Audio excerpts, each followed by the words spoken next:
Good morning बच्चों। यह हमारी आज की साइंस की वर्कशीट है। वर्कशीट नंबर है 73। डेट है 30/12/2020 और पाठ का नाम है हम बीमार क्यों होते हैं। तो सबसे पहले देख लेते हैं इस वर्कशीट में हमें क्या क्या सीखने को मिलने वाला है। तो इसमें एक तो दीर्घकालिक रोग या जीर्ण रोग जिसे कहते हैं वो क्या होते हैं। उसके बाद तीव्र रोग यानी जो एक्यूट डिजीज होते हैं वो क्या है। उसके बाद रोग कितने प्रकार के होते हैं। तो एक होता है संक्रामक रोग जिसे कम्युनिकेबल डिजीज कहा जाता है और दूसरा है असंक्रामक रोग जो नॉन इन्फेक्शस होता है। अब उसके बाद यहाँ पे कुछ कारक दिखाए गए हैं जिनसे रोग हो सकते हैं। फिर हमें संक्रामक रोग असंक्रामक रोग के बारे में बताया गया है और अंत में इस वर्कशीट से संबंधित प्रश्न पूछे गए हैं जिसको हम बात वर्कशीट समझने के बाद डिस्कस करेंगे। तो हमारा इस वर्कशीट में सबसे पहले है दीर्घकालिक रोग। दीर्घकालिक रोग या जीर्ण रोग किसे कहते हैं। इंग्लिश में इनको क्रोनिक डिजीज कहा जाता है। तो दीर्घकालिक रोग ऐसे रोग होते हैं जो लंबे समय तक किसी व्यक्ति को प्रभावित करते रहते हैं। उनको ठीक होने में काफ़ी अधिक समय लगता है। जैसे कि उदाहरण के लिए हमारा कैंसर हो गया या कैंसर है। इसके अलावा तपेदिक यानी कि टीबी की बीमारी हो गई। इसी तरह से डायबिटीज़ यानी मधुमेह हो गया, थायराइड है। तो ये सारी बीमारियां काफ़ी लंबे समय तक चलती है, इसीलिए इनको दीर्घकालिक रोग या जीर्ण रोग कहा जाता है। दूसरी तरफ कुछ बीमारियां ऐसी भी होती है जो कुछ ही समय के लिए होती है और उसके बाद ठीक हो जाती है। जैसे बुखार होना, सिर दर्द होना, आँख आना, सर्दी जुकाम। तो ये सारे के सारे तीव्र रोग के उदाहरण हैं जिन्हें इंग्लिश में एक्यूट डिजीज कहा जाता है। अब उसके बाद है रोग फैलने के आधार पर हम रोगों को दो प्रकार से बांट सकते हैं। नंबर एक संक्रामक रोग जो कम्युनिकेबल डिजीज होता है और दूसरा असंक्रामक रोग जो नॉन कम्युनिकेबल डिजीज होता है। संक्रामक रोग ऐसे रोग होते हैं जो एक बीमार व्यक्ति से एक स्वस्थ व्यक्ति तक फैल जाते हैं। यानी स्वस्थ व्यक्ति अगर बीमार व्यक्ति के संपर्क में आता है तो वो भी बीमार हो सकता है। तो ऐसे रोग संक्रामक रोग कहलाते हैं और ये कुछ सूक्ष्म जीव जिन्हें रोगाणु कहा जाता है उनके द्वारा होते हैं। ये रोग लोगों में संक्रमित हवा, पानी, व्यक्ति से स्वस्थ व्यक्ति और अन्य माध्यमों से संचालित होते हैं। इन्हें हम संचारित रोग भी कहते हैं। अब इन रोगों के कारकों के आधार पर निम्न वर्गों में बांटा गया है। यानी इन रोगों के जो कारक है तो एक तो है जीवाणु जनित रोग यानी कि ऐसे डिजीज जो बैक्टीरिया से होते हैं। तो ये हमारा उदाहरण है टाइफाइड, हैजा, तपेदिक रोग। ये सारे के सारे जो हैं वो जीवाणुओं यानी बैक्टीरिया से होते हैं। उदाहरण जैसे दिखा रखा है स्टेफिलोकोकस जो जीवाणु होते हैं वो मुहासों के लिए उत्तरदायी होते हैं। इसी प्रकार कुछ रोग होते हैं जो विषाणु जनित होते हैं जिसे इंग्लिश में वायरस विषाणु यानी वायरस है जो वायरस के कारण होते हैं। तो एक उदाहरण अभी हमारा प्रेजेंट में जो कोविड-19 ये वायरस से होने वाला रोग है। इसी प्रकार से डेंगू और एड्स ये सारे के सारे विषाणुओं से होने वाले रोग हैं। उसके बाद आता है कवक जनित रोग। कवक यानी फंगस। तो फंगस से होने वाले जो रोग हैं वो होते हैं आमतौर पे त्वचा संबंधित यानी स्किन रिलेटेड डिजीज होते हैं।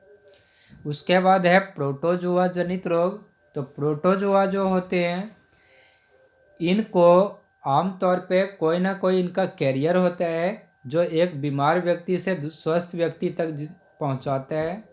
तो ये हमारा जैसे मलेरिया हो गया और काला जार है, ये बीमारी प्रोटोजोआ से होती है। तो यहाँ पे जैसे प्लाज्मोडियम है वाइवेक्स, ये प्रोटोजोआ है जो कि मलेरिया को फैलाता है, और लेशमैनिया प्रोटोजोआ है, ये काला जार का कारक है।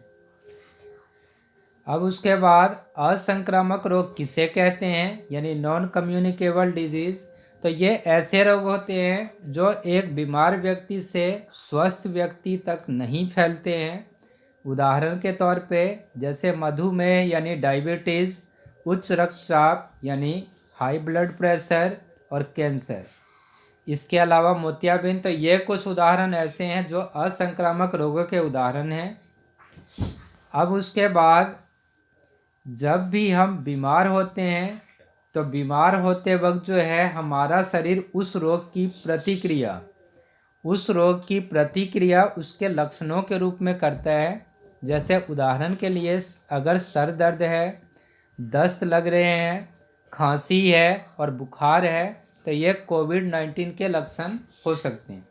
इसी प्रकार से अगर गले में सूजन है या गला फूल गया है तो ये घेंघा नाम की बीमारी के लक्षण हैं। तो जो भी अंग रोग से प्रभावित होता है उसके ऊतक खराब कार्य करने लगते हैं, जिससे रोग के चिन्ह प्रकट होते हैं। अब ये तो हमने वर्कशीट को समझ लिया है। अब एक बार इसके प्रश्नों को डिस्कस कर लेते हैं कि इन प्रश्नों के क्या उत्तर होने चाहिए। तो सबसे पहले हमारा क्वेश्चन है तीव्र व जीर्ण रोग क्या है, दोनों के कुछ उदाहरण लिखिए। तो हमने इसका ऊपर उदाहरण हमने देखा था। जो तीव्र रोग होते हैं वो हमारे ऐसे रोग होते हैं जो कि कुछ ही समय के लिए होते हैं और ये रोग जल्दी से ठीक हो जाते हैं। उदाहरण है खांसी, जुकाम, बुखार, सिर दर्द। इसी तरह जीर्ण रोग, जिसे दीर्घकालिक रोग भी कहा जाता है, ये ऐसे रोग हैं जो काफ़ी लंबे समय तक रहते हैं और कभी कभी तो ये पूरी जिंदगी भर रहते हैं। तो यह दीर्घकालिक रोग है। और उदाहरण इसका है मधुमेह यानी डायबिटीज़ हो गया, थायराइड हो गया, कैंसर हो गया, टीबी हो गया, ये सारे के सारे इसके उदाहरण हैं। उसके बाद नेक्स्ट क्वेश्चन हमारा है संक्रामक रोग क्या होते हैं और यह कैसे फैलते हैं। कुछ संक्रामक रोग और उनके कारक सूक्ष्मजीवों के नाम लिखिए। तो संक्रामक रोग भी हमने अभी ऊपर डिस्कस किया था। संक्रामक रोग ऐसे रोग होते हैं जो कि एक व्यक्ति से दूसरे व्यक्ति तक फैलते हैं, और ये इनके जो कारक जीव होते हैं वो आमतौर पे सूक्ष्म जीव हैं जिन्हें रोगाणु कहा जाता है। और ये रोग लोगों में संक्रमित हवा, पानी, व्यक्ति के स्वस्थ व्यक्ति और अन्य माध्यमों से संचालित होते हैं। तो ये इनके तरीके हो गए। फिर उसके बाद नेक्स्ट क्वेश्चन है असंक्रामक रोग क्या होते हैं, उदाहरण सहित समझाइए। तो असंक्रामक रोग, जिसे नॉन कम्युनिकेबल डिजीज़ कहा जाता है, ये ऐसे रोग होते हैं जो एक बीमार व्यक्ति से स्वस्थ व्यक्ति तक नहीं फैलते हैं। उदाहरण है उच्च रक्तचाप, मधुमेह, कैंसर और मोतियाबिंद। उसके बाद नेक्स्ट क्वेश्चन है हमारा क्या कोविड-19 एक तीव्र रोग है, स्पष्ट कीजिए। तो हाँ, कोविड-19 एक तीव्र रोग है, क्योंकि तीव्र रोग ऐसे रोग होते हैं जो कुछ समय के लिए होते हैं, उसके बाद वो ठीक हो जाते हैं। तो जब भी कोई व्यक्ति कोविड-19 से प्रभावित होता है तो उसको ठीक होने में 10 से 15 दिन लगते हैं, जो कि एक छोटी अवधि मानी जाती है। तो इसीलिए हम इसको तीव्र रोग के रूप में मान सकते हैं। तो इस प्रकार से ये हमारी वर्कशीट हो गई। इस वर्कशीट को हमने समझ लिया है, इसके प्रश्नों के उत्तर को भी डिस्कस कर लिया है।